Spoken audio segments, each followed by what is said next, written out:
once you have that mindset and you cannot explain why you want to succeed, in my mind, I'm thinking, if this person succeeds, I want this person to be a global leader that helps others do things and leave this world much better than they came to find.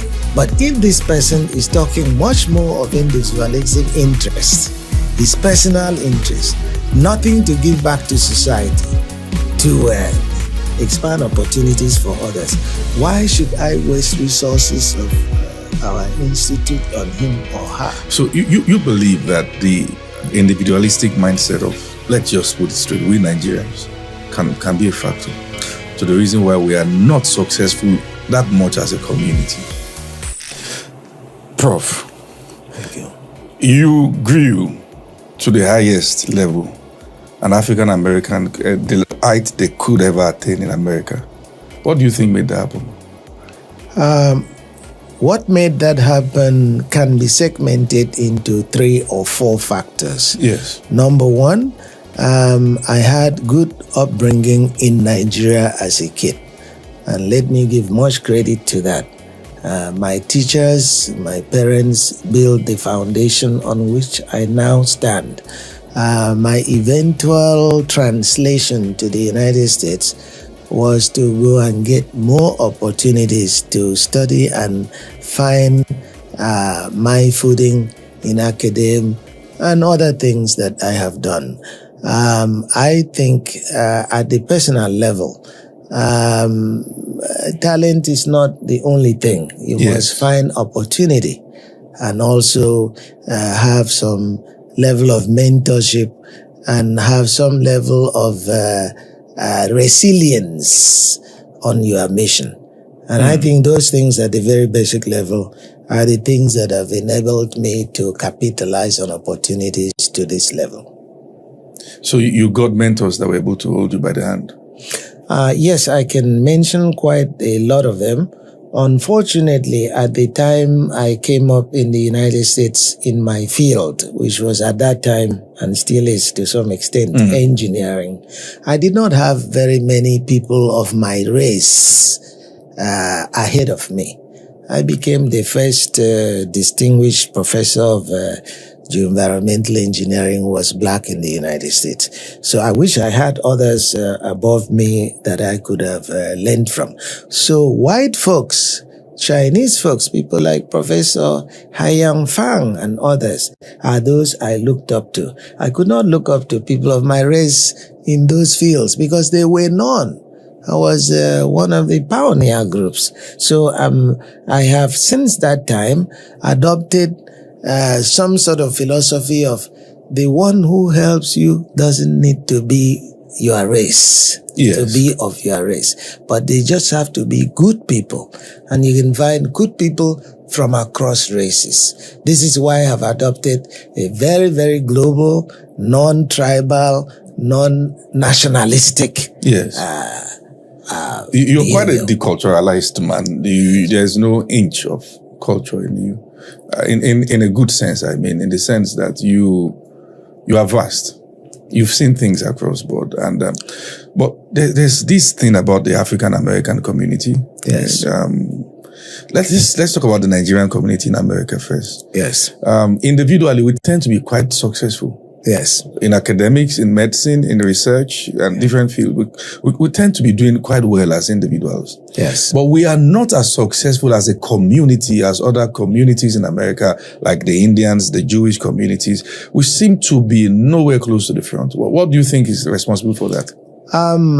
In about 2 factors or so. You made a remark that I would like to address before I even take on this question. I cannot afford to be otherwise. I'm an expeditionist. Who are the people who cater for me in some of those expeditions? When I went to Siberia, I spent quite some time in Siberia as the leader of U.S. scientific expedition to the northern parts of the world. The people who helped me are the Eskimo-like people. I lived with them in the igloos. some of them, it was the first time they saw a black person. So, I mean, Chinese villages, yes, because Siberia is a few miles from the North Pole. It's extremely cold. You have 6 months of winter and 6 months of daylight. Winter, night. Winter, night. Night. 6 months of night and 6 months of daylight. You understand? So, why should I emerge out of that environment and not adopt a global perspective on life? South America, the same thing. I've done expeditions in the Amazon forest, lived with those Indians, or in China, 500 villages, expedition across deserts in China. So, when you have been the product of the service and the product of the faith, the mindedness of folks, you have to be very global in your own thinking. Yes. Now, you asked me about the individualism of Nigerians. Nigerians are intelligent people, and that is partly driven by competition. As you know, when you have to compete, you will have some survivors of that competition, and they are going to be very good. You understand? You can say the same of India, the world's most populous country now, and the Chinese. So Nigeria is a place that is teeming with culture, units that were parts of empires of the past. So it is really expected that when they would converge into a country, that the best who come out of there and go overseas are going to do well against competition. But why don't they operate like the Chinese in America? I was a professor at the University of Massachusetts for a long time, and professor at the University of North Carolina, and many other universities. I started as a professor, an assistant professor at the University of Wisconsin in 1988. So I have seen Nigerian students come over to America. I've seen Chinese students come over to America, Indians, thousands of them over the years. You know what has happened? When a Chinese student comes, they will get an apartment and leave 5 there and jointly own a car. But when a Nigerian student comes, he or she wants to be individualistic. You will hardly have a roommate. So it's our culture. It's the culture. It's the culture, group culture versus individualistic culture. Prof, there's something I'd like to quickly tap into. Now, apart from your vastness as a professor, the things you've seen all over the world, also it's the age factor and the depth of experience that you have in all these things you've been doing. There must have been times that you've seen people and you look at the pattern, the things they are trying to do, the methods, and you know quite well in your heart they won't do well. Yes. You've had such experience with some Nigerians in America? It takes me 5 minutes to recognize who will do well and who won't. I've had to deal with this way. And it takes you 5 minutes? 5 minutes. To know who will do well and who won't? For somebody to come and make his proposal and sit there. Usually I listen to them and observe them. I want to listen to why they want to join us. Why he or she wants to join my research group. And the most successful people that I've had are not the most talented people who have come. My student is now the president of the university that I was a professor. And his father brought him and told him, Professor Inyang, and he's white. His father brought him and told him, Professor Hillary Inyang, and I was basically the same age with his son. I have heard that what you do to folks from across different places, make something out of my son. I looked at his son. I asked a few questions. I had no doubt that he would be what he is today. And there's another one that I met in Brazil who came up to me when people were saying, like you now, Professor Inyang, you've been everywhere. Tell us, in a big event with ministers in Brazil, I observed a young kid sitting in the corner just looking at me. And when he had the chance, he came up to me and said, Professor, I would like to have your life be like you. I said, well, you can even surpass me. And I am very serious about that. He told me, but there are some things that hold me back. I'm a second-year student at the University of Belo Horizonte. Belo Horizonte is a mining area of Brazil that I did many expeditions. So when he told me the reason, he said, see, I never had anybody tell me that I could go very far. So in my first year and second year in college, I didn't do well. But now I'm finding out that it's very difficult to correct that because my GPA, even if I have A now, the A's will not make up for the F, D, and E that I had before. I looked into his eye and I saw success. You saw it? Because I found out later that this same boy was spending his Saturdays going to the downtown area where there are very poor people and joining them to serve food, to serve soup every Saturday. Wow. That somebody who wants to change the world. That's why I took him to America and is now Dean of Engineering at University of California in the US. Wow. Yes. So it is possible to see that. Now, somebody comes, and there are others who came, some from Nigeria.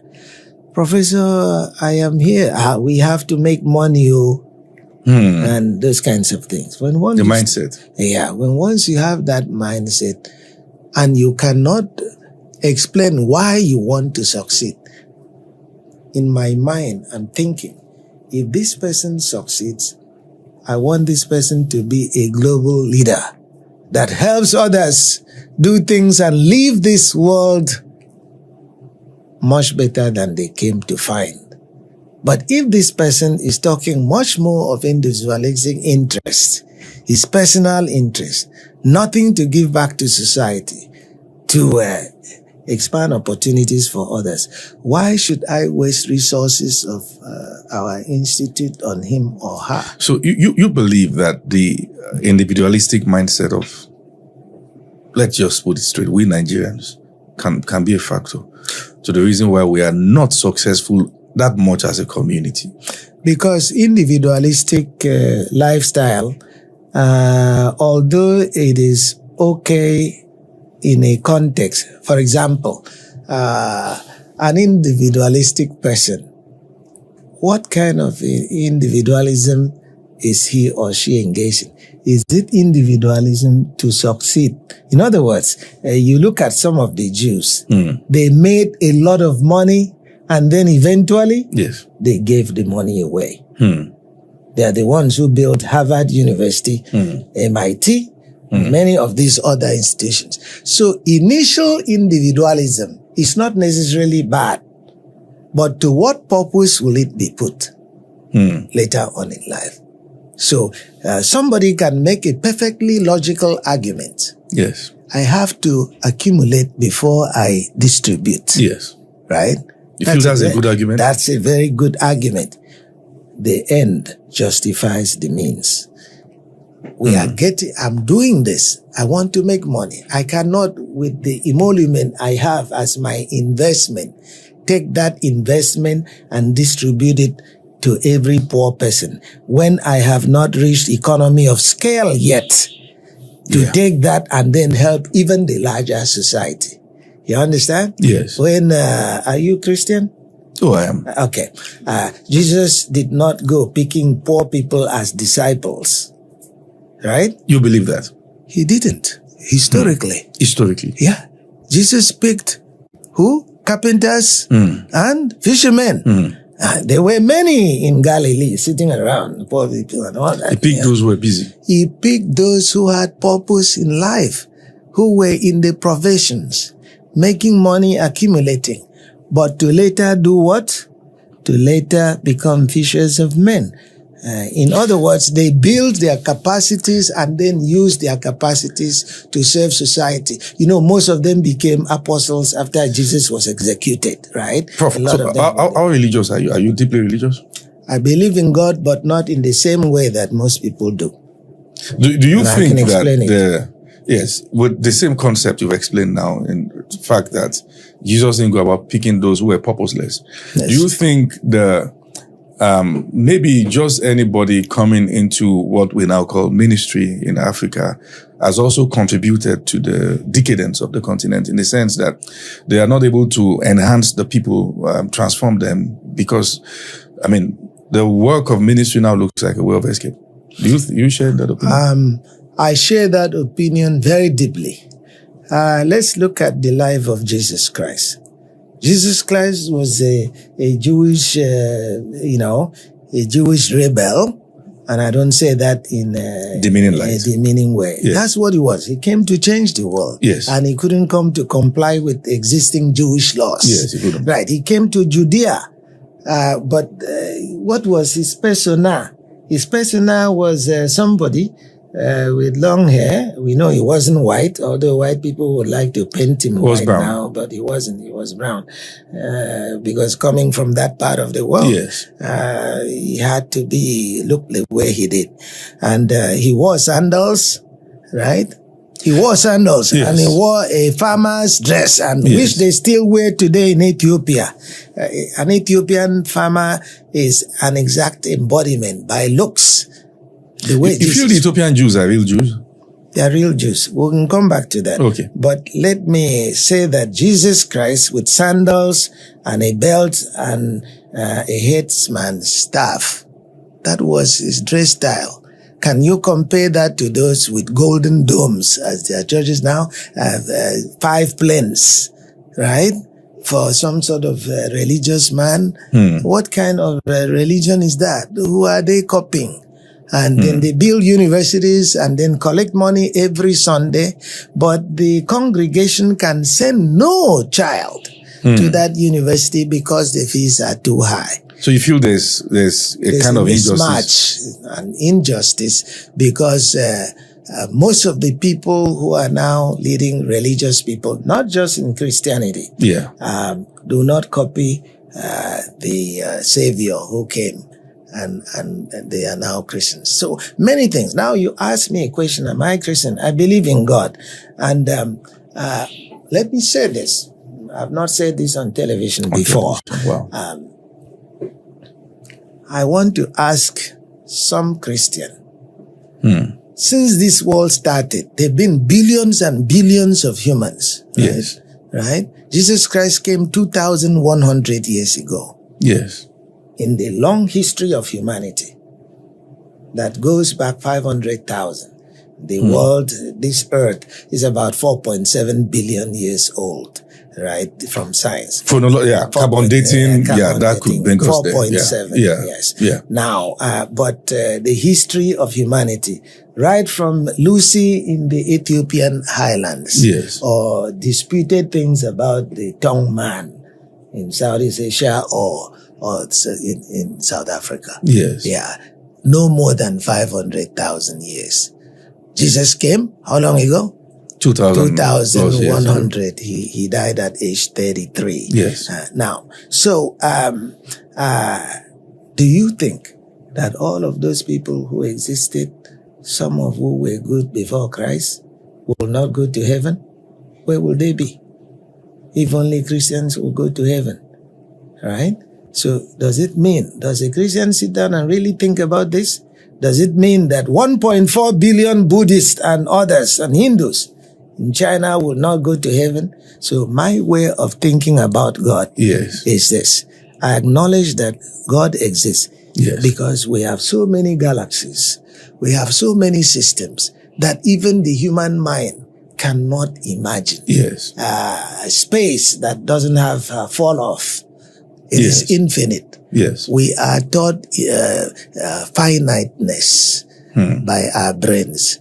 But to think that something exists without end and time if you sit in a room and close the door, you can get mad about it. if you continue to think too deep about that, there must be a God.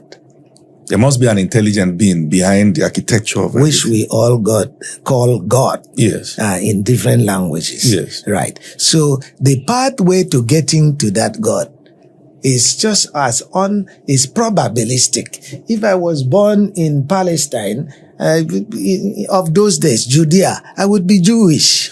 If I was born I go to India a lot. Okay. I would be a Buddhist, right? If I was Chinese, I'd probably be godless too. So I believe, now this is a personal belief. I don't need to enforce it on anybody. I believe that pathways to God are different. And that heaven will be populated by people from various places who found their way to the same God. So you believe Jesus is just probably one of those ways? And it's the one I have selected. And I have reasons Why? to it. I selected because he is a person who came to preach peace. Who else would I select? I don't want to select anybody who never preached peace. Krishna, peace, but the fact is this, that I have historical reasons. The whole thing about coming to bring peace, not that of war, and for recognition of other races and other levels of poverty and wealth without castigating any group. Lack of recognition of caste and being brave to speak truth to power. Yeah. Even when at that time, as you know, the Roman Empire was very strong. You understand? Yes. But he still managed to oppose them on things that were wrong. And when Pontius Pilate, sent as governor of Judea, even saw that this man did nothing but to preach the truth.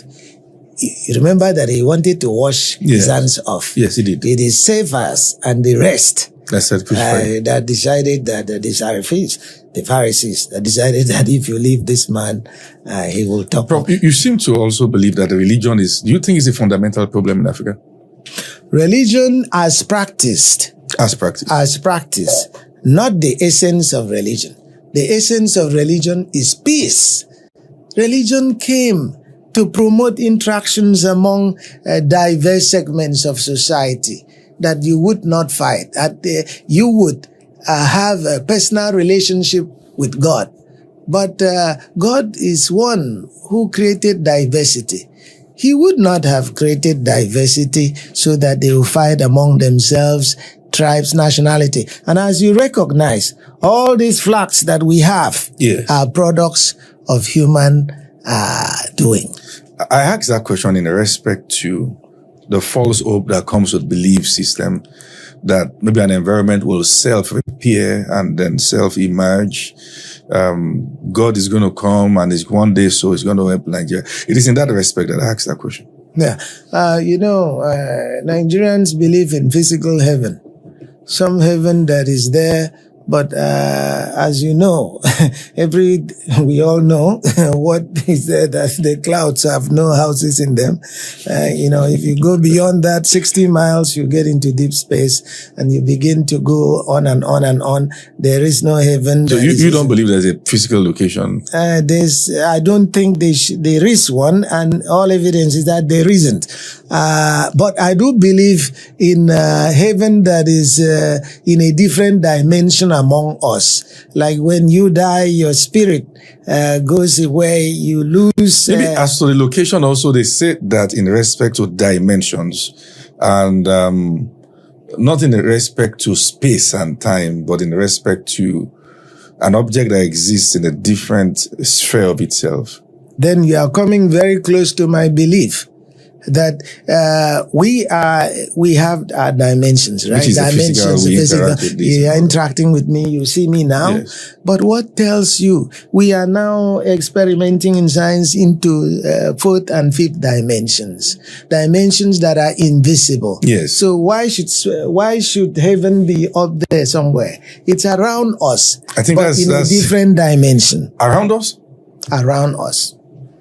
there is no reason it should not be around us in a different dimension. All other dimensions are around us. Unless you believe that one of the planets way out there, exoplanets, somewhere out there is where God keeps all those who go to heaven. Yeah. But we will not ever be able to, as you know, I'm very happy you were talking space and showing me that you have some reasonable appreciation. Well, not as you, Prof. You are a prof. You are a master in this but field. you were saying some things you are very well versed in things. Yes, I noted that. Yes. So unless you believe that, and there are those who do, even among the scientists, we have millions and trillions of galaxies and systems. So there must be one that is out there that is amenable to spiritual travel. You understand? We have, with all the science that we have not been able to make our way outside our galaxy. We will never. Because not with the machines that we will ever have. So any travel... Do you really believe that all these galaxies, all these places, do you believe they exist? Of course. We have seen them with the... But there are theories that believe that America faked the moon landing. That's a lie, you know. Neil Armstrong was asked several times, and if you would stand to... Maybe became senile after a while.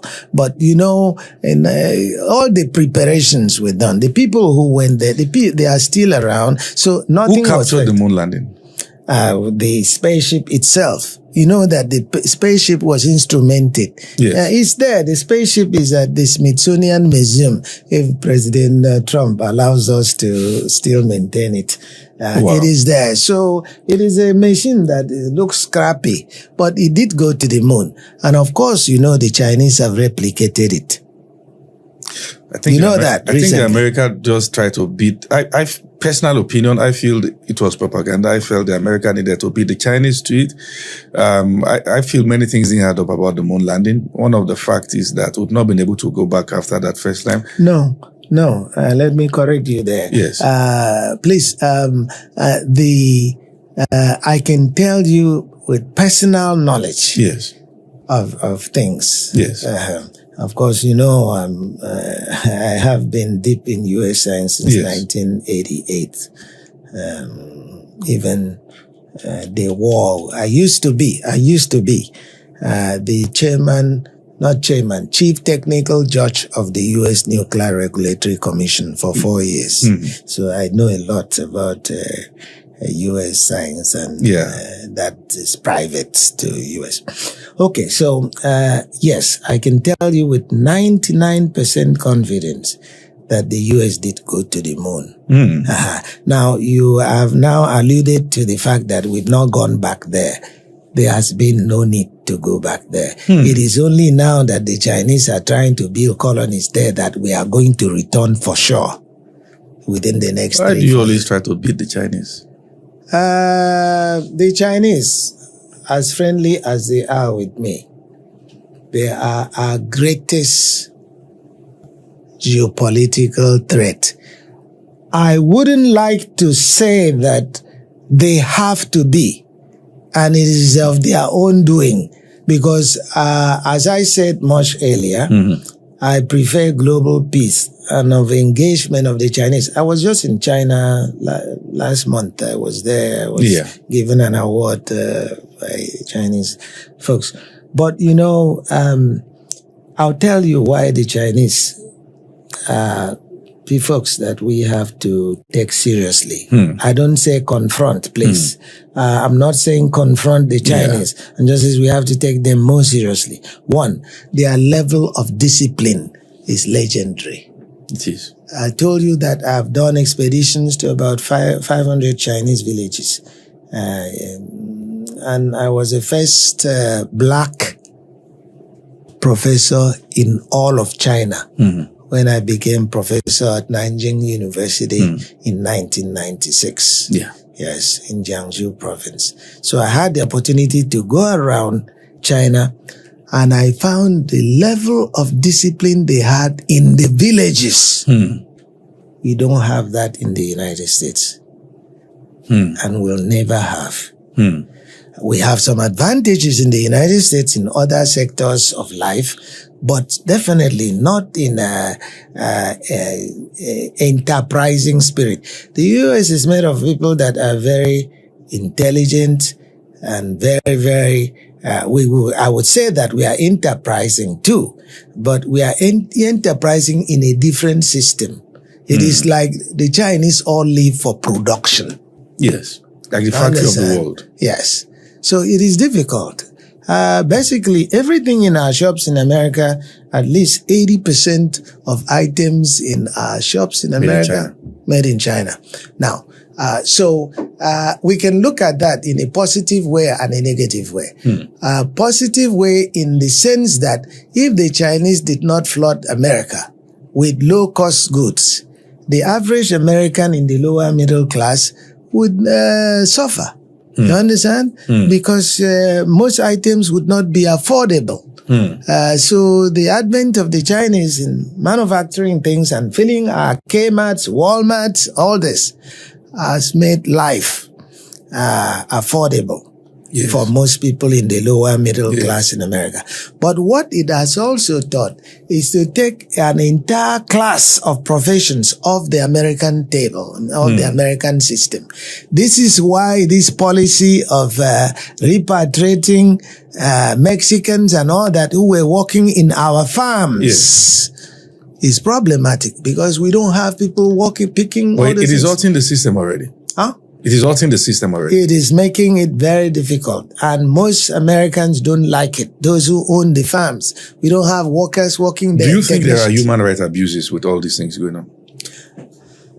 Twofold. Number one, no country can be blamed for sending off illegal immigrants. Illegal immigrants. Remember that even Nigeria did that to Ghana many years ago. The Ghanaians will not like what you say. The Nigerians send the Ghanaians away. Ghana must go, right? So Nigeria did it too. Yes. No country wants citizens of other countries to come in. Flooding your system. Not flooding. If you flood legally, that's fine. White people came from Europe to America, but most of them legally at the time. That was the policy of the US. At the time? At the time. You had to have a pass to enter the ship now in Glasgow or any of those places to come to America. Maybe I just don't feel they took the land legally. That's 400 years earlier from the Indians, you mean. Okay. That was illegal at the time, and the world was like that then. You understand? Now with modern countries, with flags and all that, you just can't go to Cameroon and go there illegally and overstay your visa. So this is where one has to be very careful with critique of Trump. If Trump is sending away illegal immigrants who have overstayed, that is something else. Every country has that right. Yes. But if Trump is now coming to get their children who were born in America and repatriating them, that is wrong, because our U.S. law says anybody who is born in America is an American. But that's about to change now in his administration. He cannot. He cannot. It cannot change. Too many people are ascribing powers to Trump that he doesn't have. Remember, the United States has a constitution. Yes. And you have seen a lot of taking back of Trump policies by the Supreme Court and by judges in the states and in the different states. So Trump is powerful as an American president, but his power is not infinite. It's not. Prof, you still maintain your deep Nigerian root? Yes, I do. Despite all the accomplishments you have all over the world? Yes. If you are given a position in Nigeria now, you are an appointment in your field, something that can really help the nation. You've experienced other things. You know what to do. Will you consider it? It will be very difficult. I tell you why. Because number one, it's not really necessary. You have alluded to my being involved in Nigeria as a country of my origin. Yes. I have no apologies to make for that, because there are Indian Americans who are active in India. There are Jewish Americans, and you know that Jewish Americans are the most involved in Israel. And all that. And they lobby the U.S. Congress to support Israel and all this. So I don't feel, I don't feel shy of contributing to Nigeria. I've had the opportunity to contribute to Nigeria, and I have. I'm one of those who established the Federal Ministry of Environment. Yes, from what it used to be, FEPA in Lagos. I was the principal character who did that. The current Nigerian federal, the roadmap, the Nigerian National Roadmap for Science, Technology and Innovation, 2027 to 2030. That was approved by Buhari and the Nigerian cabinet. I am the primary author. I'm the primary author of Nigeria's Federal Manual for Oil Spill Management and many other Nigerian scientific manuals that they use in Nigeria. I have come here before and served as First Vice Chancellor of the African University of Science and Technology here in Abuja. And I'm currently the chairman of all those who have won national award for science and tech in NNOM. Do you feel Nigeria is corrupt? So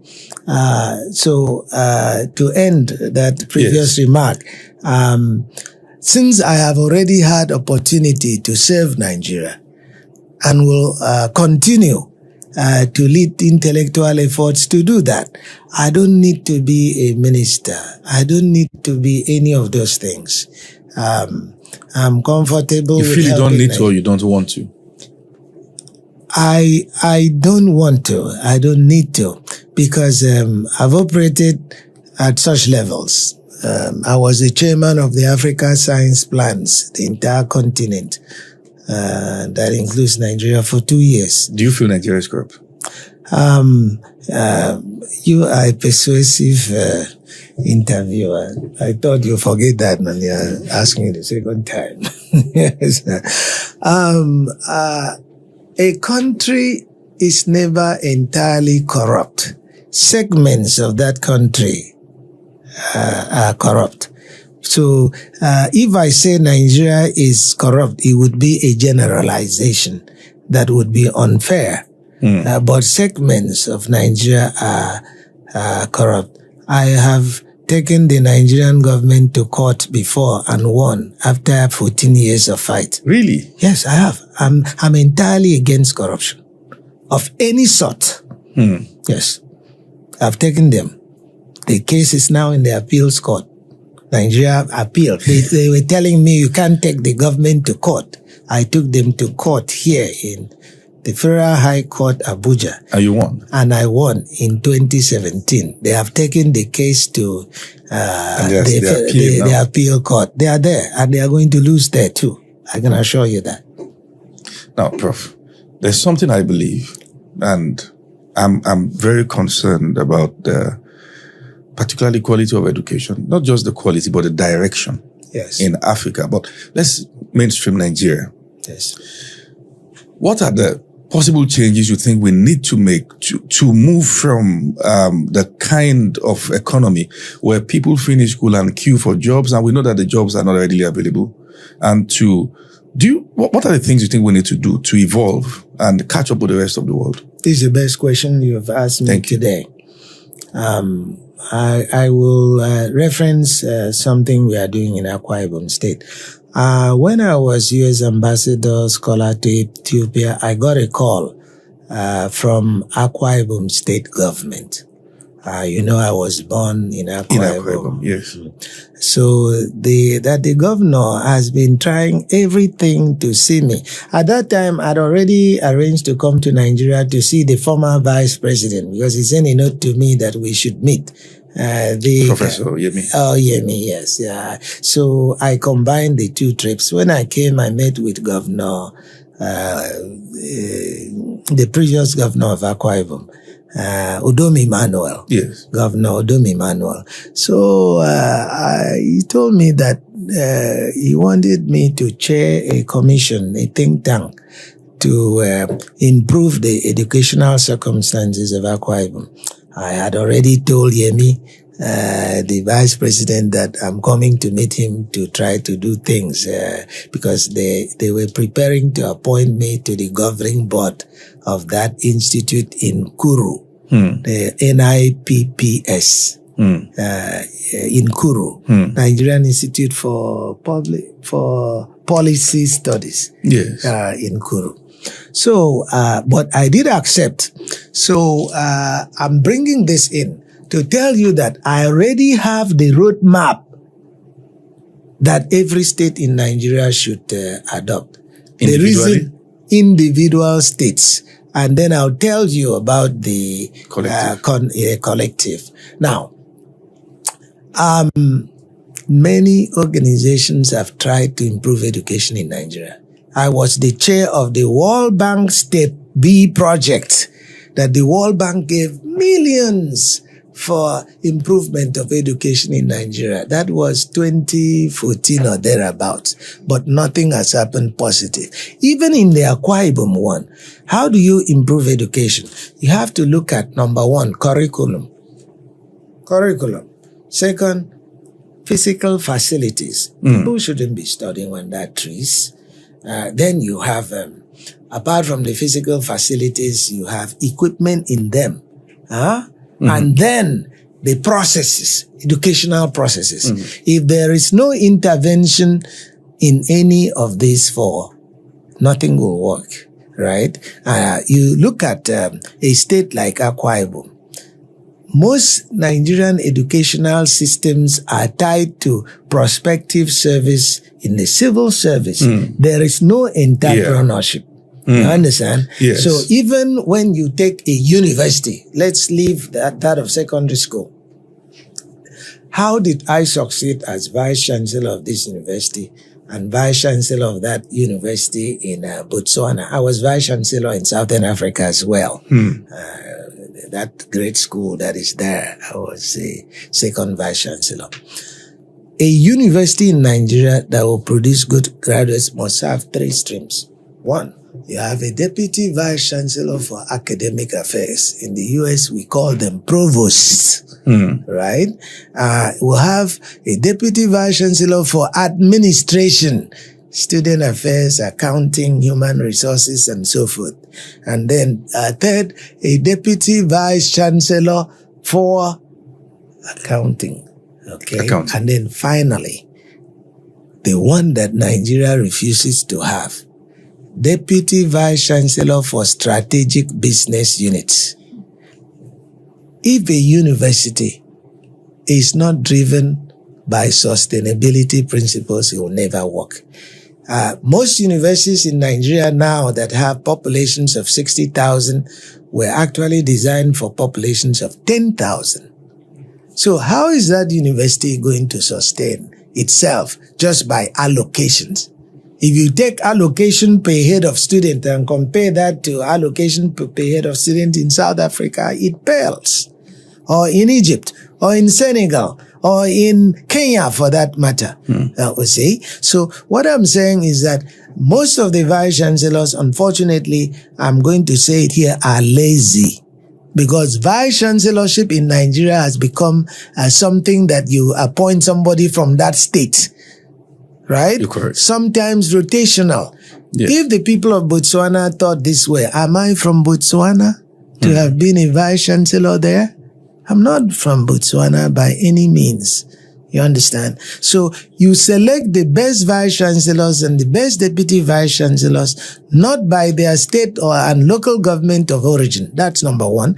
Number two, those universities that are sponsored by government will never have the resources to develop into proper universities. So they must engage in entrepreneurship, own businesses.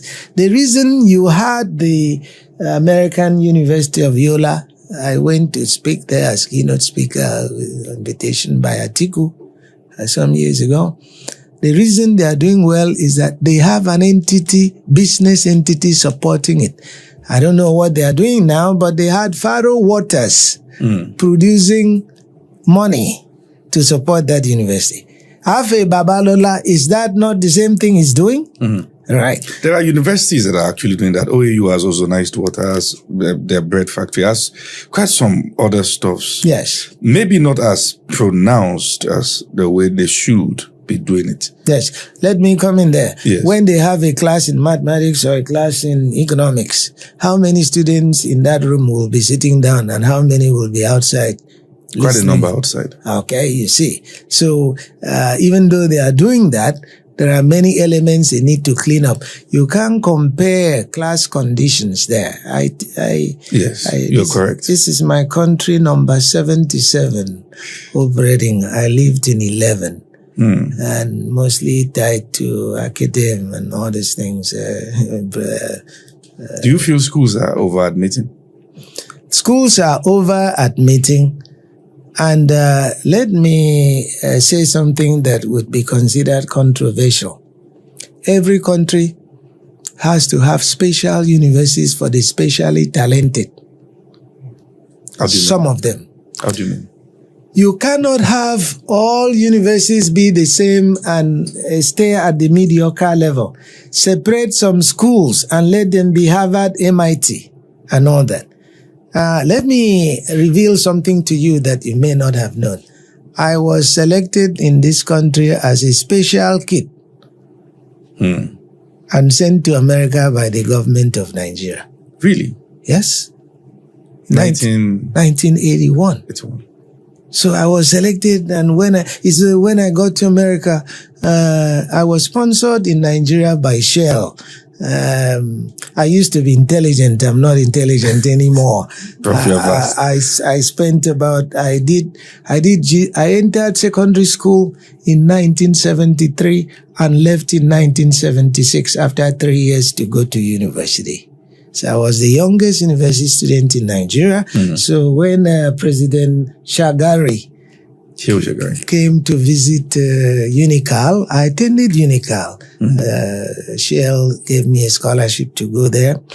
And so when I finished, I was sent to America. I landed at with federal government scholarship. But when I got to America, the U.S. government took over my education. So I never really used the Nigerian scholarship. And so that's one of the reasons I must also serve Nigeria. I'm the product of the contribution of many entities. Would you have been able to go to America by yourself if Nigeria didn't send you there? I think so, because my parents were not really poor, and many American universities were giving me scholarships. I had scholarships to 9 of them. But the Nigerian one, what happened is that the U.S. government collected us from different countries, talented kids. Yeah. And assembled us there. But place. I remain ever grateful to Nigeria for that. I hope that those programs are still on, you know. We hope that they finish paying the school fees of the people they send there.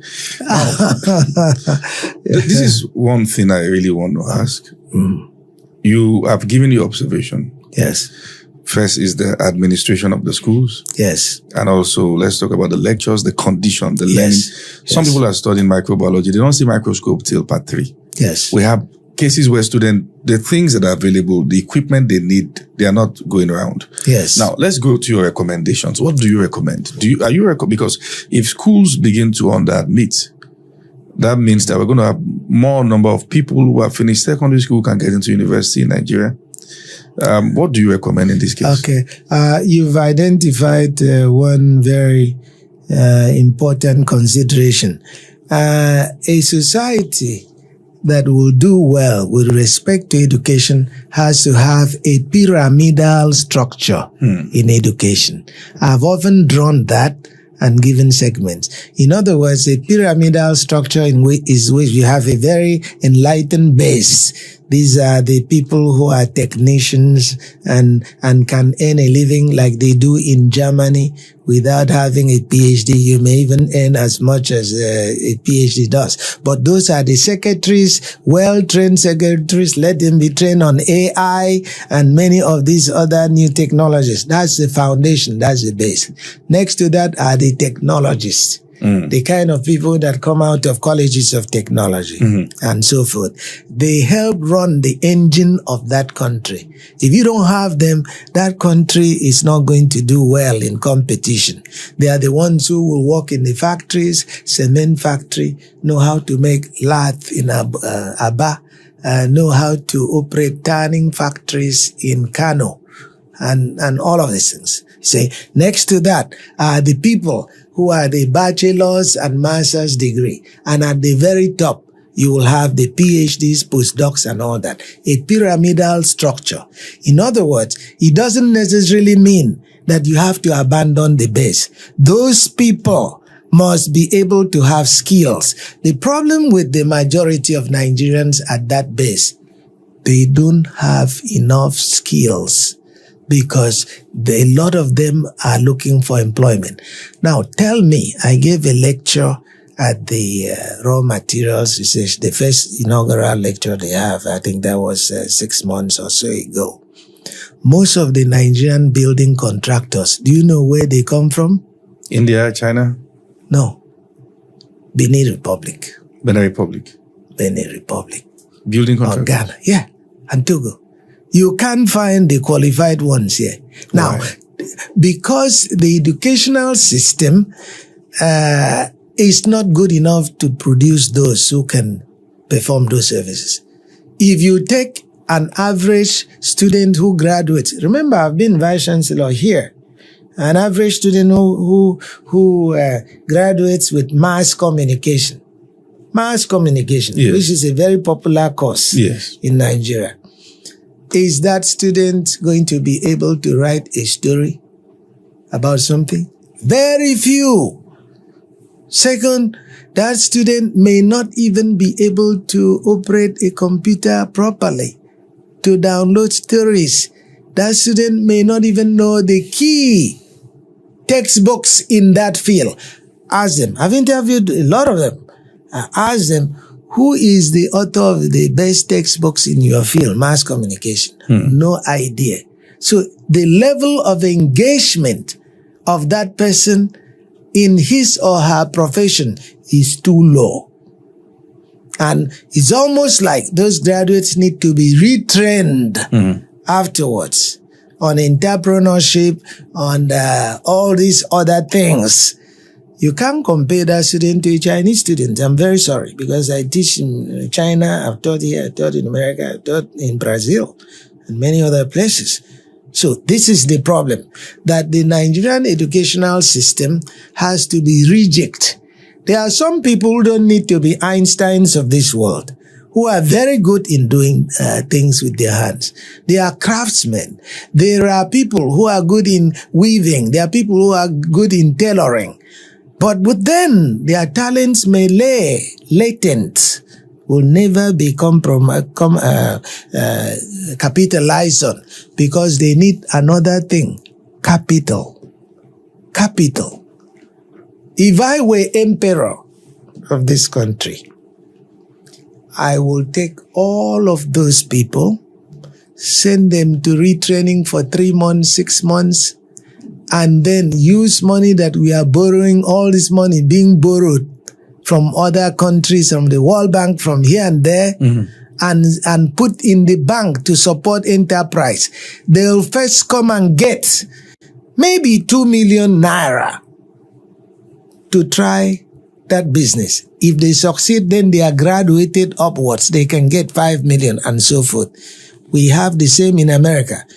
We call that small business innovative support programs, both in research and in enterprise.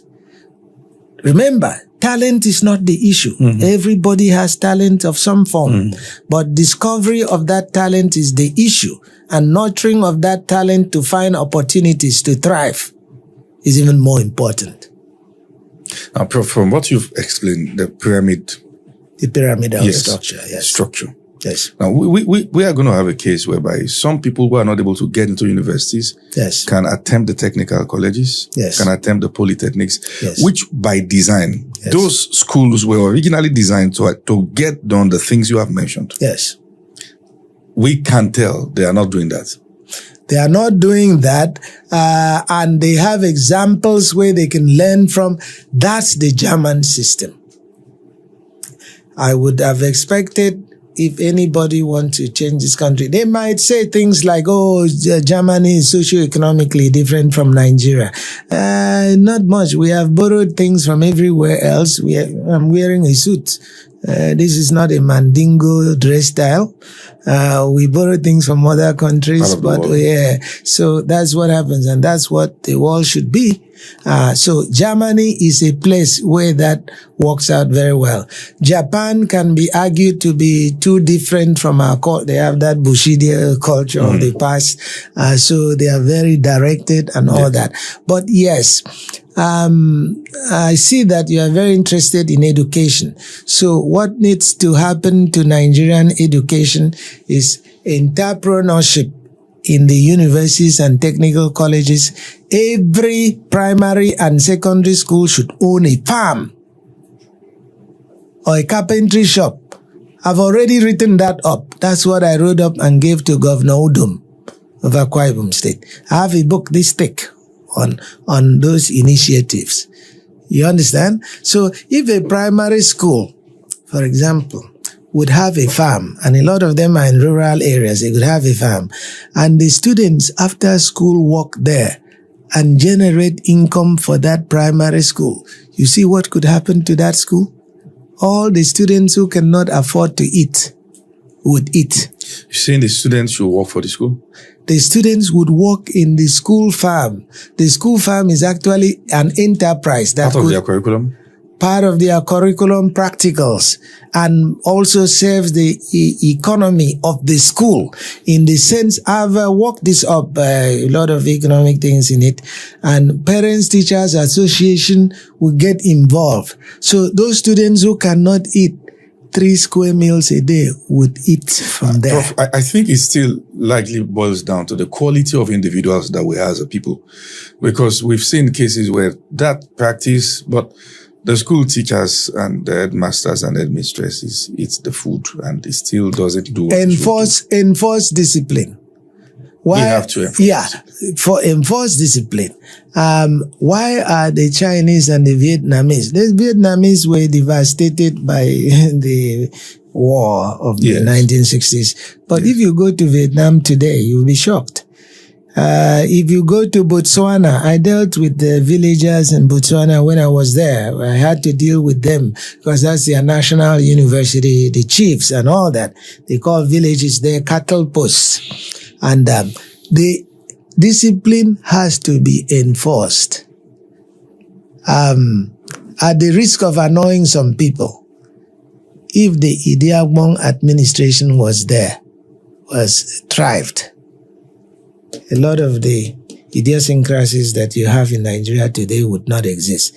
Remember, there was a time when I was in secondary school in this country, people would not line up to enter the bus. Are they not lining up today? Mm-hmm. You see, that started with Idiabo. Yes. And many other things that I can cite. Right. So there is no possibility of improving any society if that society is not disciplined. You feel that's Nigeria's fundamental problem? That's Nigeria's fundamental problem, non-enforcement of discipline. Before any country can do well, and I like to say this on television everywhere, there are 6 elements that define a country. If that country does well on these 6 elements, then it can compete. It will be among the top ones. 1, regulations. Okay, let's pick them one by one. Yes. Regulations. Does Nigeria have good regulations? Yes, most of the time. Yes. The National Assembly They copied US and copied everywhere else. Sometimes they are rubber stamps. There are some of them. It is not the regulations that they don't have. Is the next one. Okay. Policies Yes. that derive from the regulations. And those policies, because you cannot operate a country with just regulations, to legalize in language. So you have to create policies that derive from the regulations. So when the policy on agriculture, policy on education, policy on energy, policy on health, and many of those other factors. So good policies. Okay. The third one, market incentives. Sometimes the people of that country, industry, and so forth may not want. There are no incentives for them to comply, right? So you create market incentives.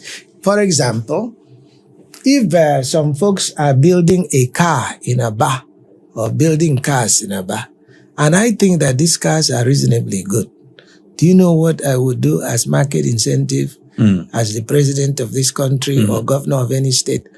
All cars supplied to the ministries in this state should come from there to boost local economy. Yeah. And then I turn around and put a lot of interest and many, many things, taxing foreign cars that come in to discourage. So people can move to the local one. So the government must be the first buyer of what is produced in the country. But here, they wouldn't do that. You don't do because those legislators would like to drive a Mercedes-Benz Maybach. Yes. Maybach and all that. Pomposity, no humility. Okay, so market incentives. I'm just giving you that as an example, isn't it? There are many others I can give you. Okay. Now, so the third one is education, research, and monitoring, because that's how you are going to generate data. If you want to build a road from Lagos to Akwa Ibom, who did the environmental impact analysis? Who did all that? Isn't it that there's got to be research, monitoring, and all that? If you don't have systems here, why should we go and bring Germans to do it as Julius Berger or any of this?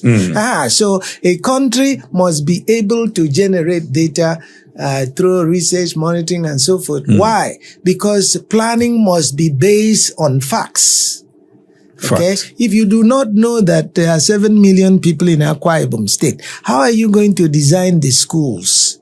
Because you are going to use a percentage of how many children they are likely to have to size the schools and know the number of schools and project how many teachers are needed in 10 years. So a real country must have data generation capacity, right? It could be through the schools, it could be through the agencies, it could be through many.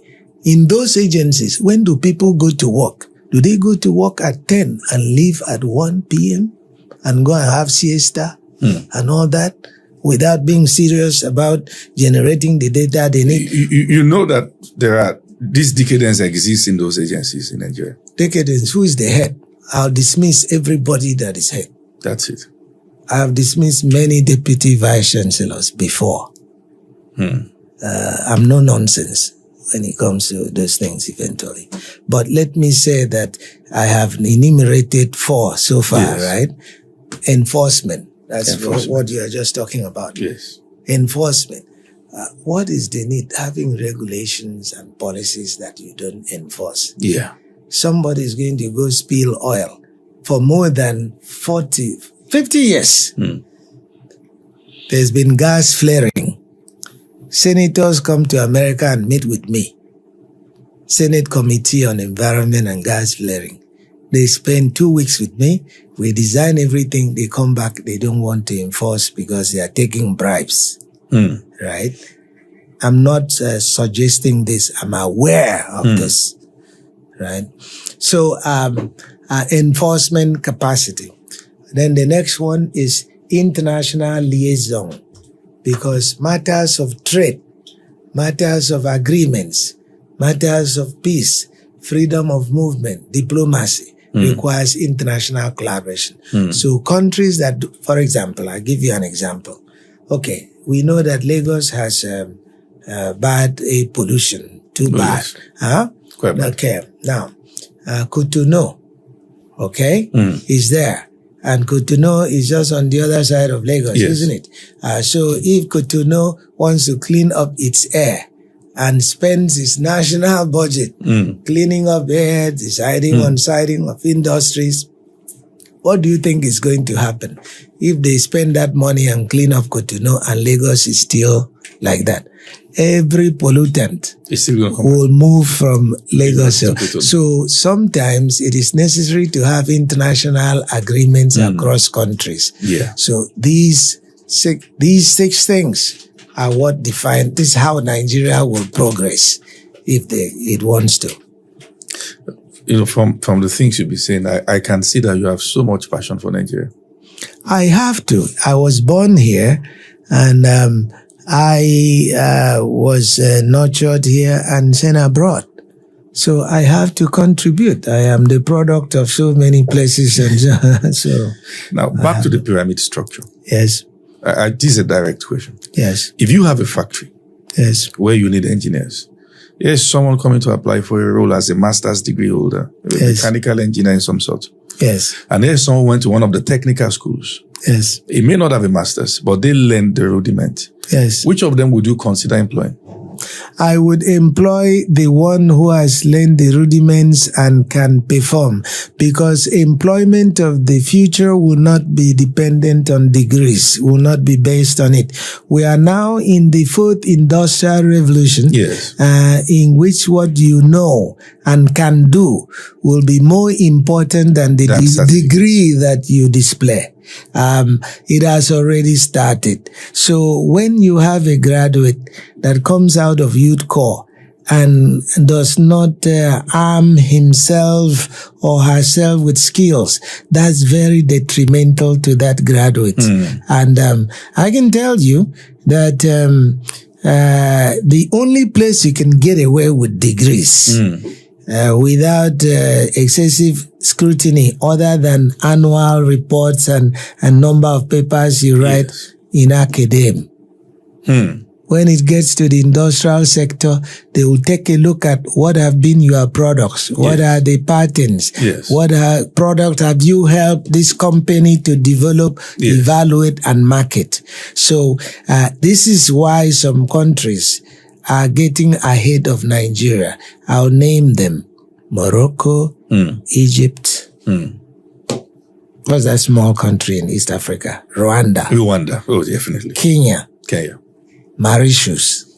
South Africa.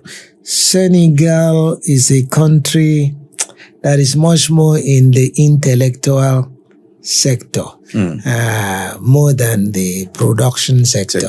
They are intellectual because they've carried the cantle for African intellectual renaissance, right from their first president, Leopold Sédar Senghor, who was actually a cabinet member in France as well. So Senegal, yes, it will proceed, but it's not at the level of those other five. I've been very impressed by Kenya. Do you really think there can't be a revolutionary leader in Nigeria that can transform this nation from what it is? We look at the likes of the man who transformed Singapore, Lee Kuan Yew. And how at some point he was considered like a dictator. A dictator. Yeah. Even Kwame Nkrumah in Ghana was considered a dictator at some point. Till now, some Ghanaians hold that review about that view of him. Yes. Do you think there is one that can move Nigeria? Because we can see clearly that it's not just the government, it's also the people, the structure, the discipline, and many things.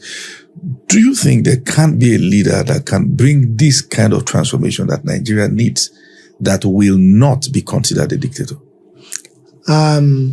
I will be very honest with you on this, because perhaps I'm not expected to respond like I'm going to respond now, and I'm going to use examples. If China had not been communist, and I'm not a supporter of communism, let me be very clear about that. Otherwise, I would have gone to China at that time. I would not have gone to America. Yeah. But Chinese strength today is a derivative of the communist system that enforce discipline and made sure that the ethics in society stay strong.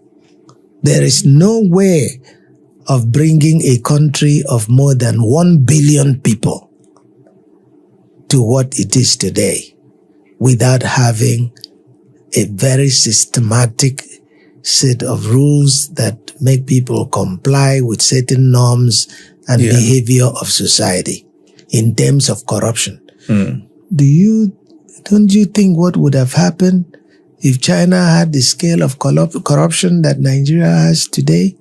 You wouldn't even have had a China. There would have been breakaway republics fighting themselves and all that. It happened in India too. So India by necessity had to have one-child policy. So would that be possible in Nigeria? Wouldn't there be religious overtones if the country wanted to deal with the bludgeoning population of people who have no skills, who have none of those things? You cannot sustainably develop a country without 4 factors. Sustainable development has 4 pillars. Economic development, without which jobs would be scarce and the country cannot be stable. So economic development is the first pillar of sustainable development. The next one, population management. Population growth can eat up any improvement within the country if it is not checked. So because you say Nigeria is a giant of Africa, but that's giant in gross terms, not in per capita terms. Yes. Yeah. So income per capita is more important than the gross amount. Yeah. You see what I'm saying? So population management. I'm not saying population management saying that you should take people here and go put there and do all that. But doing population planning and even interest in that. In 10 years, what will be the population of this state? How many schools will we need? Those kinds of things. So population management. How many farms do we need in this state? What is the productivity per unit of land? If that state is producing cassava, if that state is producing cocoa, or groundnuts, and so forth. So all those factors must come in. The third one is social equity. In other words, you take a look, and that was the problem in the Niger Delta, right? So social equity means equity in the sharing of resources. If rich people take everything and pile up on themselves and the majority of the population can barely eat 3 square meals a day, that is going to eventually lead to crisis, violence and all that. And then finally, environmental stewardship. Because in Africa, livelihood is tied to environmental stewardship. If you ignore that, if you let all the mangrove swarms in the Niger Delta have oil spillages, where will the fishermen harvest their fish? And if you let all desertification destroy the middle belt and the northern fringes of the Sahel in Nigeria, where will be the cattle grazing places? So Nigeria has huge challenges, and you ask a very important question. I think the question was, do you think the system is sustainable? So the system in Nigeria has taken capitalism as the economic system, not communism. But capitalism requires vigilance that Nigeria does not have. So because capitalism allows some level of personal freedom, much more than the communist strong system. Even the Turkey you see that has moved today to more liberalism. It wasn't like that before. Remember, Ataturk was there. Okay. And so it seems to me, and this is my true belief, that countries like in Nigeria need iron hands initially to enforce discipline before it can slowly liberalize. You understand? Yes. You cannot liberalize without discipline. So you have to first enforce you discipline. have to enforce discipline in the thinking of the people in respect for rules. Okay, look, going to give you an example that I saw. I saw somebody messing up with the electric pole, you know, those lights. Yes. Going to try to bend it, the light in the median in Nigeria. on the road. Yes, I saw them.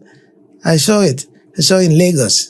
The person was going to take the solar light battery that is put in those things. So I asked him, why are you doing that? I told my driver in Lagos to stop. I came out and I challenged him. I told him, why are you doing that? This is public property. You know his response. No. Why are you worried? Is this yours? It's not yours. It is government. So this fellow does not see himself as a part of the social system.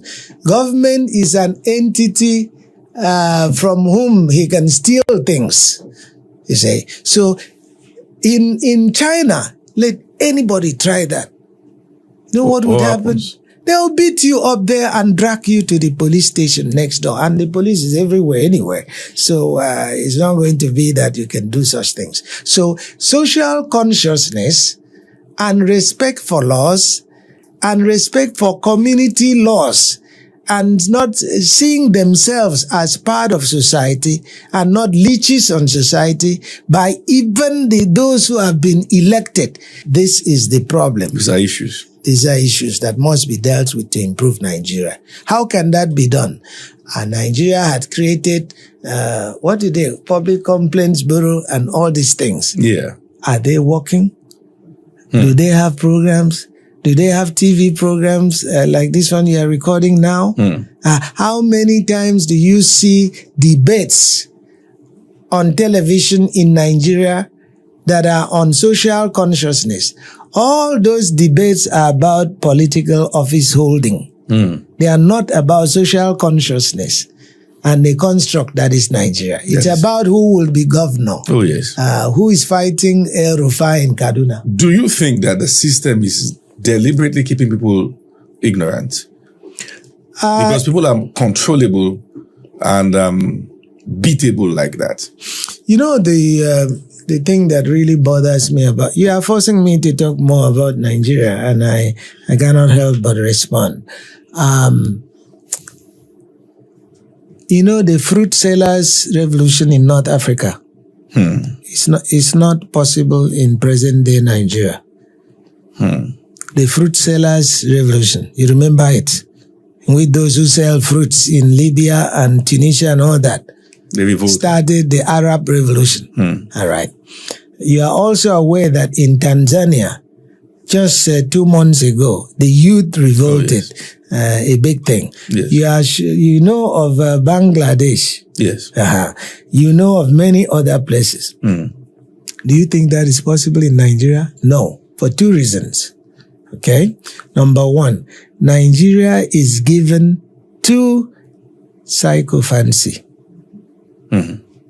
When a society fails, it's usually not that you have the barons spoiling things, the followers too. Nigeria's problem is a problem of the leaders and the followership combined, right? So why is it so easy to buy somebody's opinion with a bag of salt? Are Nigerians the poorest people? With a cup, with a plate of rice. With a plate of rice and many, many other things like that. Now, you can't do that in some countries. They tried that in Tanzania, Uganda, and everywhere else. The people rejected it. You understand? So is it because they are not poor? They are poor. They are poorer than Nigerians. Why do they reject it? Because the social system has enforced certain things, has enforced that discipline and social consciousness. And they are socially aware. The chiefs still have power, and shame is something they want to run away from. You understand? Yes. But in Nigeria, it's no longer like that. It is the rulership of the buffoons. And I have to tell you that this is my thinking. So, take a look at the local government areas. And I track Nigerian circumstances with interest. Now, you tell me, the state governments get allocation, right? From the federal government, from the federal resource. And directly, the local governments do. Just recently. Yeah, they have had. It's just that they stopped for a while. The governors, no, they didn't stop. The governors commandeered the money. Yes. Yeah, the governors, that's illegal, constitutionally and otherwise. So they took the money. Now, don't you think, we have been talking about improving schools, that when a local government area, like in Akwa Ibom State, I know the approximate amount, 200 million. So they get this money and they get 200 million and the number of things they have to do, very, very small because you have overlapping jurisdictions. Because the state is also doing that. So the local government is to do that. Don't you think if they didn't take this money and share among dons, that place would improve? They would have a small factory. They would have a social services program. They would make sure there are nurses in the dispensaries and places like that. And the quality of life of those people would improve in that local government. Yeah. Isn't that what they are doing in China and Vietnam? Yeah. And all those places I go? Isn't that what they are doing? What they are doing in even in Brazil? Brazil has a population comparable to Nigeria. Yeah. And they are doing much better because it is very difficult to cheat in Brazil. Their system is very strong, although it's not communist. And their social consciousness is very high in Brazil. My mom is part. Yeah. So that's what needs to happen. And you see what you're doing now is the greatest contribution to reformation of Nigeria. Because if these things are not talked about, how can you begin to change things? Yeah. Most Nigerian youth are more interested in what Davido is wearing. And Big Brother Nigeria. It never used to be like this. I was a young students' union leader during the era of Ali Must Go. Yes, I just left shortly after Ali Must Go. Students were very conscious of the events.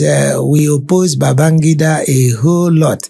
And we opposed a lot of those people a lot. There were strikes in universities until they were forced to make certain amends. But it's no longer like that in Nigeria. The students are powerless, but let's hope that a new set of youth will come out to rule Nigeria. Nigeria has too many old people in the governance system, unfortunately. I'm not saying that age is not of utility, but you need a mix. Yes. Look at the presidents of other countries. Look at Botswana that I've just talked about. Look at Obama when he became president. Yes. Leadership is not the preserve of old folks. I'll call it gerontocracy. Yes. Thank you, Prof. Yes. So you have, obviously from the things we've discussed, you have very strong concerns about Nigeria. Yes. And you believe that the climate we currently have is not conducive for the transformation we should see as a people?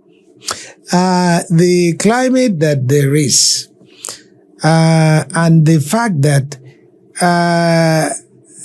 diversity is decreasing, diversity of thought is decreasing rather than increasing. How do you know that? Coalitions. Yes. Coalitions that are collapsing into a single party. All right? So you and I know that collapsing into a single party is not as a result of sharing of concepts and mentalities and so forth. Ideologies. Not ideology. I didn't want to use the word ideology. Not ideology, but it's like factions coming to converge on the meal. You understand? Yes. So why should I join a party and my identity is different? You understand? My identity, my ideology, and all that. Whereas in other countries, people converge on the basis of ideology. Of ideologies. They may form a consortium. You understand? Yes. But that's a consortium of parties to win. But not all of the parties collapsing into one. You know that in Germany and Netherlands, you see sometimes a far-right party, combines under certain terms. Yes. But this is not so. This is much more of individuals leaving those parties and converging because they want to win by all costs. They want to be the nominee of the party. You see people, and there are examples in Nigeria. I'm one who studies political history of different countries as a habit. Alhaji Abubakar Rimi. Yes. Did you see him collapse his party and run away and enter NPN of that time? Yes. Aminu Kano. Did he do that?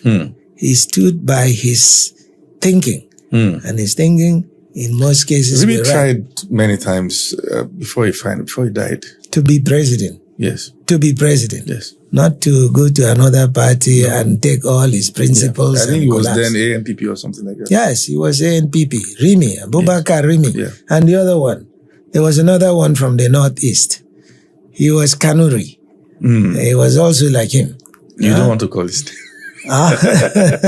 He was also like him. Yeah. And obviously, Aminu Kano had many credentials for being good to people of lower classes. Yes. So when you die, it will not be because you collapse your principles that people will remember you. People will remember you for your sterling contributions to society and for maintaining your integrity when you had inducements not to. So all of us are very interested in legacies because if you look at it, an average person is going to live in Nigeria 70 years old, 80 years old. That's a very short time. Quite and sure. so you will be succeeded by your legacy of many centuries. And most people just come as passengers on this earth and don't leave much behind. Wow.